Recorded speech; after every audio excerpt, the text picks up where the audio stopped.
अच्छा जी, ये जो आज की क्लास है ये है आपके सेंटेंस थोड़ा सा एरर डिटेक्शन के बाद हम बढ़ते हैं प्रीपोजिशन की तरफ। तो यहाँ पे जो एक्सरसाइज 113 है, 113 नंबर जो है एक्सरसाइज है, यहाँ पे बताया जा रहा है tell which of the italicised form is right and give the reason. यहाँ पे जो है हमने वर्ब इस्तेमाल करना है। यहाँ पे हैज़ भी है और हैव भी है, तो हमने किस वर्ड को देख के हमने ये चीज़ें इस्तेमाल करनी है। तो पहला सेंटेंस है she is one of the best mothers that. उसके बाद यहाँ पे ऑप्शन है हैज़ भी है और हैव भी है। तो हमने जो हैज़ और हैव का जो चॉइस रखना है वो हमने दैट से पहले वाले सब्जेक्ट को देखना है। तो आप देखेंगे दैट से पहले मदर्स सिंगुलर है या प्लूरल है? प्लूरल है। तो आपने प्लूरल के मुताबिक तो आप क्या रखेंगे? प्लूरल है तो आप हैज रखेंगे या हैव रखेंगे? वेरी गुड, आपने हैव का इस्तेमाल करना है। उसके बाद दूसरी पॉइंट ये है कि जब भी सेंटेंस में वन ऑफ इस्तेमाल होता है उसके बाद हमें मजबूरन जो है जो नाउन आता है वो हमें प्लूरल इस्तेमाल करना होता है। वन ऑफ मतलब बहुत सारों में से किसी एक की बात की जाती है। One of my best friends होना चाहिए, one of my best friend नहीं होना चाहिए। प्लूरल आपने इस्तेमाल करना है। उसके बाद you are not the first man that has होगा या हैव होगा? You are not the first man नहीं, यहाँ पे हैज होगा। हैज क्यों होगा? क्योंकि दैट से पहले मैन जो है वो सिंगुलर है।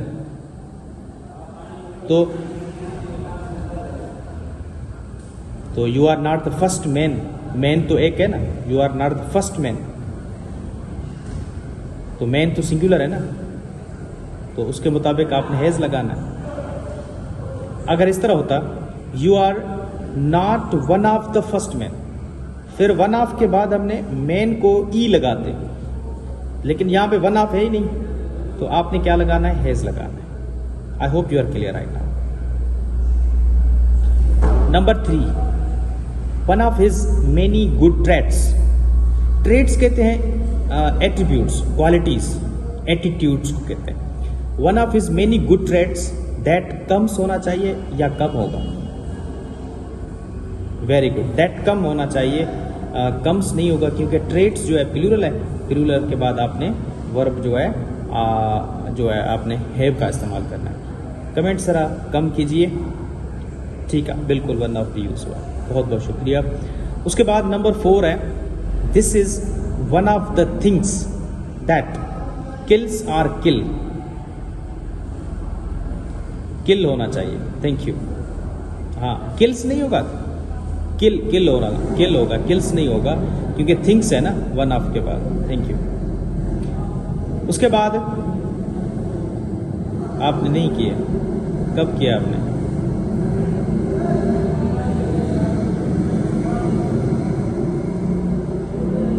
अच्छा नहीं, वो लेक्चर वो जो है ना रिकॉर्डेड में था, एक्सरसाइज मैंने नहीं करवाई इस तरह जो आप कर रहे हैं। अच्छा, उसके बाद नंबर अच्छा जी, कमेंट्स ना करें, जो है ना कमेंट्स में जो है ना आपकी साइड ही ख़त्म हो जाती है। चलिए मैं बताता हूँ। Number 5, treasure island is one of the best pirate stories that were होना चाहिए, थैंक यू। उसके बाद number 6, ambition is one of those passions that are होना चाहिए। आर होगा क्योंकि पेशेंस है, पेशेंस के लिए प्लूरल है तो आर इस्तेमाल करना है। उसके बाद this is one of the songs that were होना चाहिए। We lament the excessive delicacy of his ideas which prevent या प्रिवेंट्स? प्रिवेंट होना चाहिए, प्रिवेंट्स नहीं होगा, प्रिवेंट होना चाहिए। अच्छा जी, आवाज बंद रखिए अपनी प्लीज।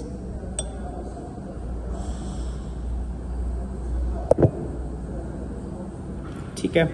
उसके बाद नंबर 9 है tyranny is one of those evils which. Tyranny कहते हैं जुल्म को, एक ऐसी बुराई है बर्बरियत जो है एक ऐसी बुराई है, वो जो टेंड्स होना चाहिए या टेंड होगा, ईविल से टेंड टू परपेचुएट इटसेल्फ होना चाहिए, और देमसेल्व्स होगा।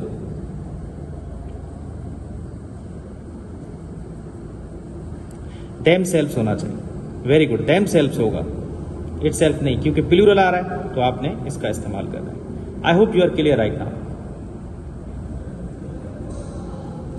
इसी चीज की एक्सप्लेनेशन, इसी चीज की जो एक्सप्लेनेशन है वो इस बुक में लिखी हुई है, मैं आपको दिखाता हूं। इसी रेनन मार्टिन की किताब में है, वही मैं आपको दिखाने लगा हूं। हाँ, ये यहाँ पे लिखी हुई है, 136 है, पेज नंबर 240 पे है। यहाँ पे ये कह रहा है when the subject of verb is a relative pronoun, जबकि सब्जेक्ट का अगर वर्ब रिलेटिव प्रोनाउन है, care should be taken to see this verb agrees in number and person with the antecedent of the relative. Antecedent कहते हैं जो पहले, यानी कि रिलेटिव प्रोनाउन से पहले आ रहा है, जैसे this is one of the most interesting novels that have बताया जा रहा है, not has.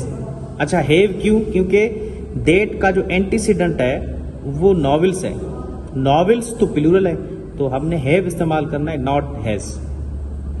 The antecedent of that is novels, not one. बात समझ आ रही है?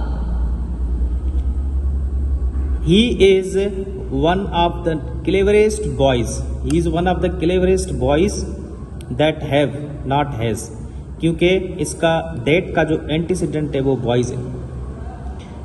एग्जाम्पल मैं आपको इस तरह दे सकता हूं, I met a boy, I met a boy, who was होगा या हु वर होगा, I met a boy. I met, who was होगा ना, I met a boy, a boy तो सिंगुलर है ना, अ बॉय सिंगुलर है तो हु वाज होगा। अगर मैं इस तरह कहता आई मेट बॉयज, तो फिर क्या होता? तो वेर होता। तो दिस इज हाउ। एक और पॉइंट आपने याद रखनी, ये CSS 2022 में आया था सवाल, जरा याद रखिए। अच्छा, ये किसी दोस्त की आवाज आ रही है, कोई खड़खड़ा रहा है कि बुक को या टेबल को, जरा इसको मेहरबानी करें। लास्ट वाला जो है ना आंसर देखिएगा, बहुत ही इंपॉर्टेंट है लास्ट वाला। This is the only one of his poems. अब यहां पे कह रहा है डेट के बाद इज, नॉट आर, लास्ट वाला जो है, this is the only one of his poems. इसकी वजह इज जो है ना वो ओनली है, वेरी गुड। हाँ, और उसके बाद वन जो है यहाँ पे मेन सब्जेक्ट है, यहाँ पे वन जो है ओनली की वजह से सब्जेक्ट है। I hope you are clear right now. ये इम्तिहान में आते हैं, अक्सर इम्तिहान में पूछे जाते हैं, ये वाले मैंने देखे हैं हर इम्तिहान में। कॉन्सेप्ट अगर क्लियर है तो रिवाइज करने की भी जरूरत नहीं है, पेपर में बैठें और इंशाल्लाह काम आपका हल हो जाएगा। I hope you are getting me properly, thank you. अच्छा जी, अब थोड़ा सा हम आज वोकेबलरी को देख लेते हैं, ताकि वोकेबलरी की भी थोड़ी बहुत आसानी हो जाए। अच्छा, यहाँ पे कुछ वर्ड्स हैं। वर्ड है नाइफ, नंबर 1 वर्ड है नाइफ। देखिए, वर्ड नाइफ का मतलब होता है इनएक्सपीरियंस्ड, या आप कहते हैं गलिबल या क्रेड्यूलस, या आप कह सकते हैं इनजेनुअस। इनके ये वर्ड्स हैं, सिनोनिम्स मैंने आपको बताया। अब इनका इस्तेमाल कैसे करेंगे आप? फॉर एग्जाम्पल, आपने ग्रेजुएशन की है, अब ग्रेजुएशन के फौरन बाद आप पढ़ाना शुरू कर देते हैं, तो मैं कहूंगा you are a naive teacher. आप क्या हैं? इनएक्सपीरियंस टीचर हैं। बात समझ आ रही है? और ये जो वर्ड है गलिबल, गलिबल का मतलब टीचर के साथ आप इस्तेमाल नहीं कर सकते। You are a gullible in teaching field, ऐसा नहीं होना चाहिए। गलिबल का मतलब होता है इनोसेंट, यानी जिसको थोड़ी सी बातें बता के अपना बना लेना। जैसे बच्चे नहीं होते, छोटे छोटे बच्चे होते हैं, उनको बंदा जो है टॉफी देता है या कोई लॉलीपॉप देते देता है, वो उसका हो जाता है। मतलब जो तुरंत यानी जल्दी जो किसी की बातों में आ जाए, उसके लिए वर्ड गलिबल इस्तेमाल किया जाता है। इसके लिए इनोसेंट इस्तेमाल किया जाता है। You are innocent, you are a gullible man, you are a gullible girl, you are a gullible boy. मासूम सा हर बंदे की बात में आ जाए, इसको हम गलिबल कहते हैं। लेकिन ये टीचर के लिए आप नहीं कह सकते you are gullible in teaching field, ऐसा नहीं होता। जाहिर सी बात है, बच्चा जो होता है छोटा सा, वो तो इतना एक्सपीरियंस नहीं होता ना, वो गलिबल होता है, इनोसेंट होता है। क्रेड्यूलस, इनजेनुअस, इनका मतलब ये है। एक होता है इनजीनियस, उसका मतलब अलग होता है। इनजीनियस का वो जीनियस होता है, क्लेवर। बात समझ आ रही? वो आई से स्टार्ट होता है, ओ से। जी, गेटिंग प्रॉपरली। आपने क्या करना है, आपने इन वर्ड्स का सेंटेंस बनाना है, अपनी तरफ से अपने सेंटेंसेस बनाने, बहुत फायदा होने वाला है। फिर वर्ड देखें, एक्सपर्ट, नंबर 2। एक्सपर्ट के लिए नीचे दिए हुए वर्ड्स हैं डॉयन। डॉयन कहते हैं the most experienced person in the field. यानी फॉर एग्जाम्पल टीचिंग फील्ड में हमारा फॉर सपोज इंग्लिश डिपार्टमेंट है, और इंग्लिश डिपार्टमेंट में एक ऐसा टीचर है जो सबसे ज्यादा एक्सपीरियंस्ड है, तो हम उसके लिए वर्ड इस्तेमाल करेंगे doyen. You are the doyen of English department, यानी expert, the most experienced person. Adept, adept word जो है इसका मतलब होता है द मोस्ट क्लेवर बंदा, एक्सपर्ट बंदा, उसके लिए वर्ड इस्तेमाल किया जाता है।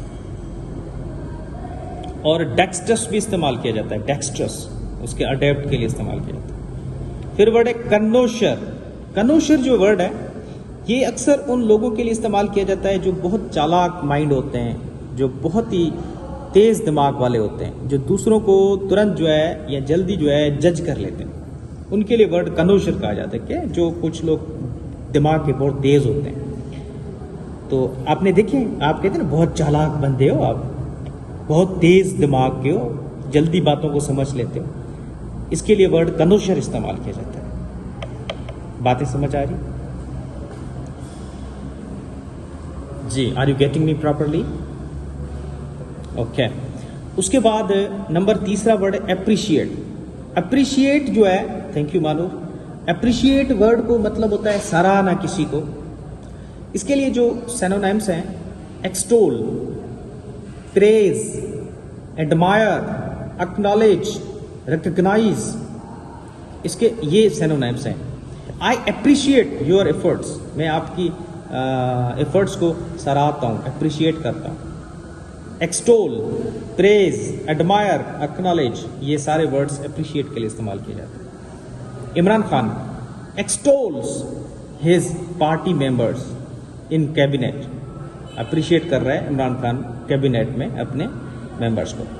फिर वर्ड है क्यास। वर्ड क्यास का मतलब होता है शोर शराबा, हंगामा। जैसे यूनिवर्सिटी में आप हैं, कैंपस में अचानक से लड़के आपस में लड़ पड़ते हैं, शोर शराबा शुरू हो जाता है, तो इसके लिए वर्ड क्यास आप कहते हैं।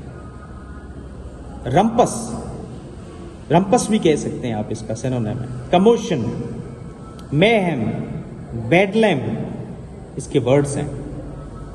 जब आप इस तरह के वर्ड्स अपनी लैंग्वेज में लेकर आएंगे, राइटिंग में, स्पीकिंग में, तो मैं समझता हूँ कि इंग्लिश कोई इतना बड़ा मुश्किल टारगेट नहीं है आपके लिए, अगर आप कंसिस्टेंटली मेहनत करना चाहते हैं। अक्सर हमारे बच्चे यूनिवर्सिटी से ग्रेजुएशन करके चले जाते हैं गांव, फिर गांव में काम किया करते हैं, गांव में जाके कोई धंधादाड़ी कर लिया, फिर क्या करते हैं जब जॉब्स आती हैं फिर तैयारी करना शुरू कर देते हैं।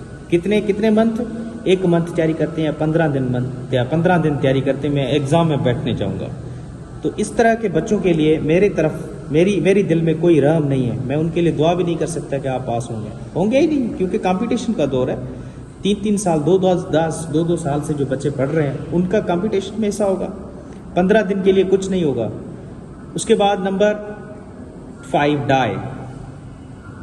देखिए ये रंपस वाले वर्ड, कमोशन वाले वर्ड में डांस निकाले, जैसे असेंबलियां हैं उनमें शोर शराबा शुरू हो जाता है, जैसे आपस में लड़ पड़ते हैं मेंबर्स, नेशनल असेंबली में MNAs, MPAs या कौमी असेंबली में, तो इस तरह के। डाई के जो सिनोनिम्स अक्सर इस्तेमाल होते हैं, pass away, breathe one's last, departed to his life. For example, she departed to her life yesterday, वो मतलब चल बसी अपनी तरफ, आखिरी सांस लेके जिंदगी का। पास अवे, ही पास्ड अवे यस्टरडे इन कराची। रिज्यूम का मतलब होता है रीस्टार्ट करना किसी काम को, रीस्टार्ट, कमेंस, शुरुआत करना। She has resumed her classes, या sir has resumed his classes after Muharramul Haram. Predict, इसके लिए वर्ड इस्तेमाल किया जाता है forecast, foresee, foretell, speculate. According to, prediction, यानी ये मैंने वर्ड है, प्रिडिक्ट नाउन है। You can predict my life, I can predict your life with dash one. According to, for example, meteorological department, पैशन को ही कह सकते हैं, थैंक यू। जैसे meteorological department of Pakistan predicted heavy rain. हाँ, थैंक यू, बहुत बहुत शुक्रिया। हाँ बिल्कुल मानूर, एस्टिमेट हो सकता है, एस्टिमेटेड, वेरी गुड। फिर वर्ड है हर्डल्स। हर्डल्स कहते हैं रुकावट। जैसे बहुत सारे लोगों को हर्डल्स होती हैं, रुकावटें होती हैं, barriers, restrictions, obstacles. She has been facing, मैंने यानी कि वो फेस कर रही है बहुत सारे hurdles, मुश्किलात को, barriers, restrictions, obstacles in her life. So this is how you can understand the very context of these words while making sentences in your paragraph writing. फिर word 9 rifts. Rifts कहते हैं ताल्लुकात के अंदर एक खराबी का आना। फॉर एग्जाम्पल, दो बंदों के बीच में ताल्लुकात खराब हो जाते हैं, उसके लिए वर्ड इस्तेमाल किया जाता है rifts between Ali and dash. Rifts मतलब कहते हैं ताल्लुकात के अंदर कमी या खराबी आना। बातें समझ आ रही है?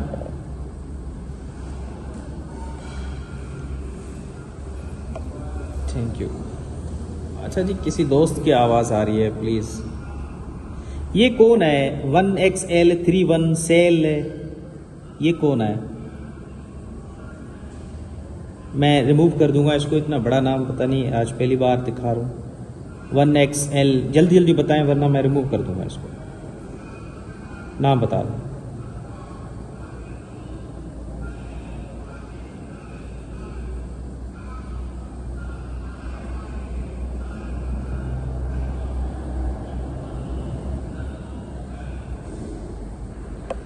मैंने इसको रिमूव कर दिया है। इस तरह के नाम्स काइंडली आप ना करें, ठीक है। उसके बाद वर्ड है रिफ्ट्स। रिफ्ट्स कहते हैं ताल्लुकात के अंदर कमी, खराबी होना। Fractures, fissure, serious break in relationship, ताल्लुकात में कोई खराबी आना, उसके लिए वर्ड रिफ्ट्स कहा जाता है। फिर नंबर 10 है एक्सटेंड। एक्सटेंड कहते हैं इंक्रीज करना, बढ़ाना।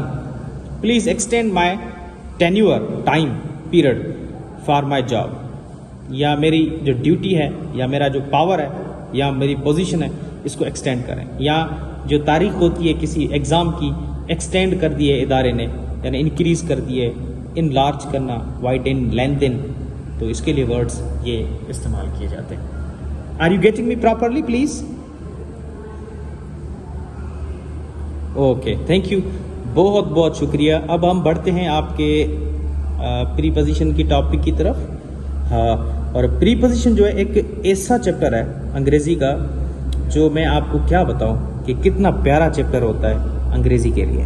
तो चलिए अब बढ़ते हैं प्रीपोजिशन की तरफ। वो प्रीपोजिशन जो है कैसे इस्तेमाल की जाती है। Thank you. Election commission Pakistan extended election date till, very good, thank you. अच्छा जी, ये क्लियर है? Is that visible?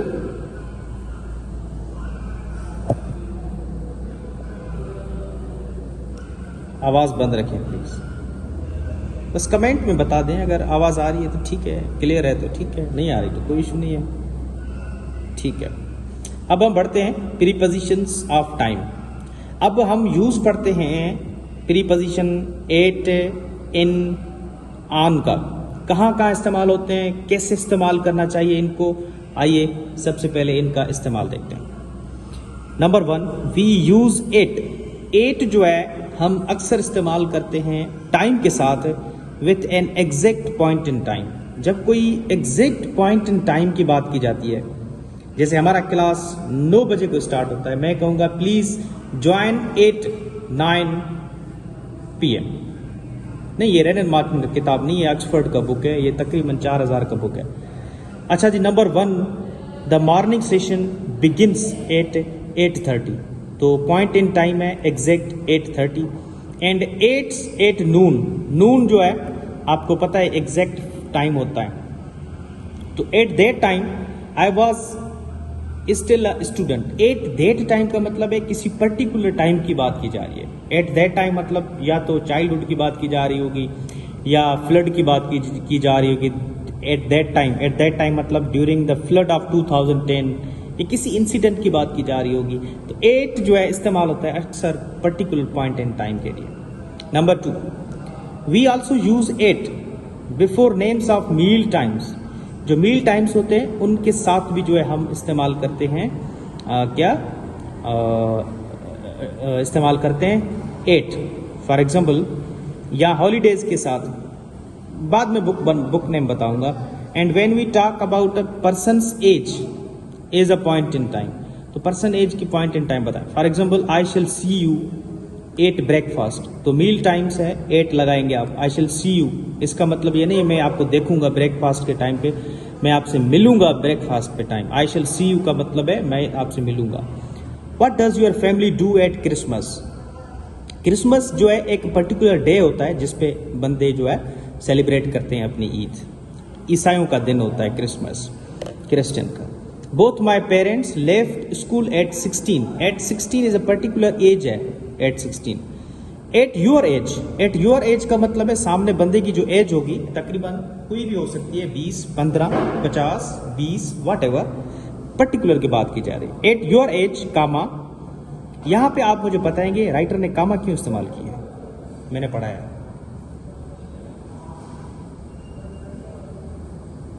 Very good, pre personal phrase की वजह से, वेरी नाइस। इसके लिए कामा फिर सब्जेक्ट स्टार्ट किया जा रहा है। I was already married and had a baby. आपके टाइम पे मैं मैरिड था और मुझे एक बेबी था। वी यूज इन, अब इन का इस्तेमाल करते हैं टाइम के साथ। We use in with a period of time. Period का मतलब होता है कोई particular period. For example, we usually listen to music in the evening. Evening जो है एक पर्टिकुलर ये इवनिंग एक पीरियड ऑफ टाइम है। इवनिंग में जाहिर सी बात है कितने घंटे होते हैं, 3-4 घंटे होते हैं शाम के टाइम पे। तो कोई एक फिक्स नहीं है, 2-3 घंटे होते हैं और कंटिन्यू होता है वो इवनिंग का टाइम।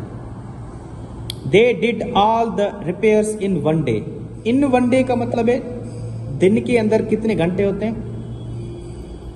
वन डे मतलब वन डे 24 घंटे होते हैं, दिन रात को मिला के वन डे, हाँ 24 कहते हैं। तो 24 एज अ पीरियड है, एक पीरियड टाइम है, इन इस्तेमाल किया जाता है। Note that in the night, in the night तब इस्तेमाल करेंगे हम जब हम कहेंगे कि ड्यूरिंग ए स्पेसिफिक नाइट। मतलब फॉर एग्जाम्पल, आपकी शादी की रात हो गई, आपके बर्थडे की रात हो गई, या कुछ भी एक पर्टिकुलर नाइट की बात की जाए तो उनके लिए I shall meet you in the night.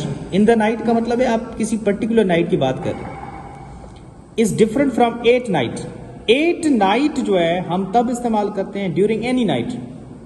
During any night का मतलब है कोई प्रोग्राम वगैरह नहीं होता, कोई इवेंट वगैरह नहीं होता, एज कोई रात होती सकती है, उसके लिए एट इस्तेमाल किया जाता है।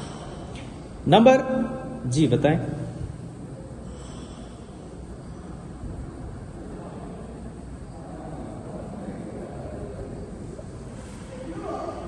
बिल्कुल बिल्कुल बिल्कुल।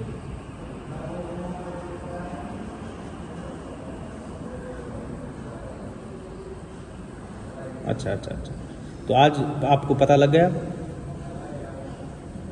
थैंक यू, बहुत बहुत शुक्रिया। इस तरह इंशाल्लाह आपको आगे जो कॉम्पिटिटिव एग्ज़ाम है उसमें फ़ायदा होगा बहुत सारा।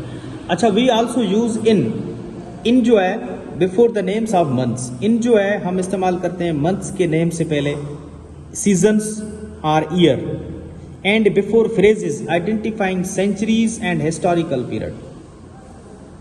ठीक है, और वीडियो आपके पास मिल जाएगा, आप वहाँ पे देख लीजिएगा। टाइम बहुत शॉर्ट है तो वीडियो भी लेंथी बढ़ जाएगा, फिर टाइम भी बहुत कम हो जाएगा। फिर मैं आपको वीडियो जो है आप देख लेना वहाँ पे। Thank you miss Sayeda. Summer time begins in March, तो मंथ के साथ इन इस्तेमाल किया जाता है। ठीक है, इन जूम इन कर लो। ठीक है, जूम इन कर लेते हैं, बहुत बहुत शुक्रिया।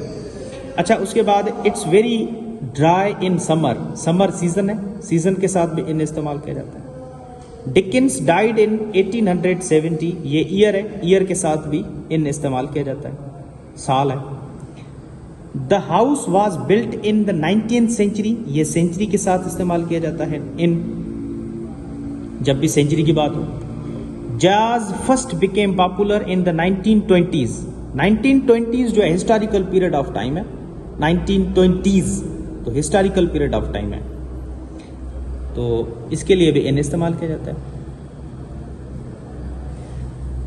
For example, we can also use इनका इस्तेमाल for a period of time, किसी एक पीरियड के लिए, बिफोर समथिंग हैपेंस और इज कंप्लीटेड, या कुछ चीज हो जाती है या कोई काम खत्म हो चुका होता है। I shall be back in an hour, in an hour का मतलब है जब कोई आर जो है खत्म हो जाए उसके बाद में विद इन एन आवर। अच्छा जी, इन एन आवर और विद इन एन आवर में बहुत बड़ा फर्क होता है, वो भी मैं बता दूंगा आपको। इन एन आर का मतलब है बाकी आर को खत्म होते हुए 2-3 मिनट बाकी बचते हैं, और विद इन का मतलब होता है बहुत सारे बाकी भी मिनट्स पड़े होते हैं खत्म होते हुए। They said they had finished, they said they would finish the work in 2 or 3 days, तो पीरियड की बात की जा रही है, within 2 or 3 days। We use on, अब ऑन की बात हो रही है, हमने एट भी पढ़ा, इन भी पढ़ा, अब ऑन की तरफ बढ़ते हैं। ऑन कहाँ इस्तेमाल होता है? We use on with specific day, यानी कि डेज के साथ ऑन, और पार्ट ऑफ स्पेसिफिक डे, या किसी पर्टिकुलर पार्ट ऑफ डे के लिए, एंड डेट्स, यानी कि तारीखों के साथ इस्तेमाल किया जाता है। For example, I shall see you on Sunday, Sunday day है, डे के साथ ऑन इस्तेमाल किया जाएगा, यानी डेज जो होते हैं मंडे, ट्यूसडे, वेडनेसडे, 7 days के साथ on. The meeting is on Monday, on Monday day है। The exam is on May 13th, May 13th जो है आपका एक डेट है, तो आप कहेंगे सर आपने तो कहा मंथ के साथ इन होता है, लेकिन 13th के साथ यहाँ पे मे जो है लगा हुआ है, इसलिए ऑन इस्तेमाल करेंगे। अगर इस तरह होता the exam is dash May, full stop लगा लेते, तो आप क्या इस्तेमाल करेंगे? Can you please explain it out? The exam is dash May, क्या इस्तेमाल करेंगे? वेरी गुड, इन इस्तेमाल करने, क्योंकि डायरेक्ट जो है सिर्फ मंथ आ रहा है, तो आपने इनका इस्तेमाल करना है। हाँ, उसके बाद we also use on with special days और ओकेजन्स, स्पेशल खास डेज के लिए हम ऑन का इस्तेमाल करते हैं। I shall be there on your birthday, on your birthday. What do you do on Christmas day, मतलब क्रिसमस डे जो है एक पर्टिकुलर खास डे है, डे साथ लगा हुआ है, तो इसलिए एक पर्टिकुलर हो गया, तो आपने ऑन का इस्तेमाल करना है। उसके बाद यहाँ पे कुछ चीज़ें हैं, बहुत इंपॉर्टेंट पॉइंट है ये, ज़रा आप देख लीजिएगा। We don't usually use at, हम अक्सर एट इस्तेमाल नहीं करते, या इन नहीं इस्तेमाल करते, और ऑन हम इस्तेमाल नहीं करते बिफोर टाइम एक्सप्रेशंस, यानी कि टाइम से जब लगते हैं तो ऑन इन ऑन इस्तेमाल नहीं करना है। जो सेंटेंस स्टार्ट, जो आखिर में ख़त्म हो, beginning with each, every, last, next. We had meetings every day last week. आपने इस तरह नहीं करना है, we had meetings every day on last week या इन लास्ट वीक, नहीं इस्तेमाल करना। I am leaving next Friday, not on next Friday, on इस्तेमाल नहीं करना है। तो ईच, एवरी, लास्ट, नेक्स्ट के साथ कभी भी पहले प्रीपोजिशन इस्तेमाल नहीं करना। आई मेट यू या I shall meet you in every week होगा, या I shall meet you every week.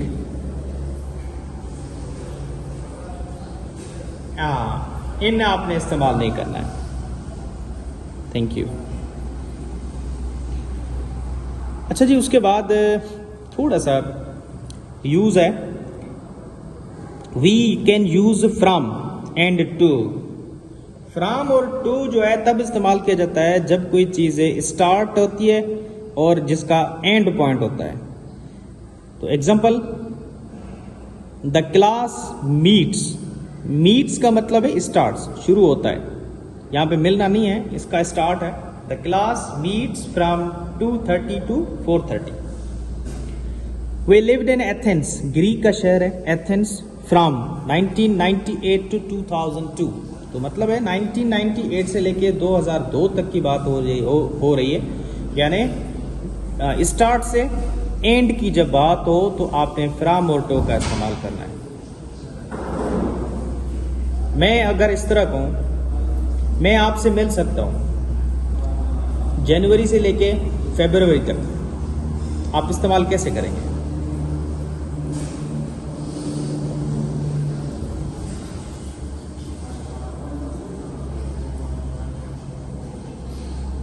हाँ, इस तरह भी कर सकते हैं। यहां आप कहेंगे I shall be meeting you from dash to dash. तो आप जो भी लगा लें, इट्स अप टू यू। अच्छा, I hope you are clear right now. Okay, अच्छा जी, आवाज बंद रखिए प्लीज अपना। ये प्रीपोजिशन का है, प्रीपोजिशन ऑफ प्लेस। अब हमने टाइम के साथ पढ़ा प्रीपोजिशन, एट, इन, ऑन जो है हमने टाइम के साथ पहले पढ़ा। अब प्रीपोजिशन एट, इन, ऑन हम प्लेस के साथ पढ़ेंगे, यानी जो जगह होती है प्लेस।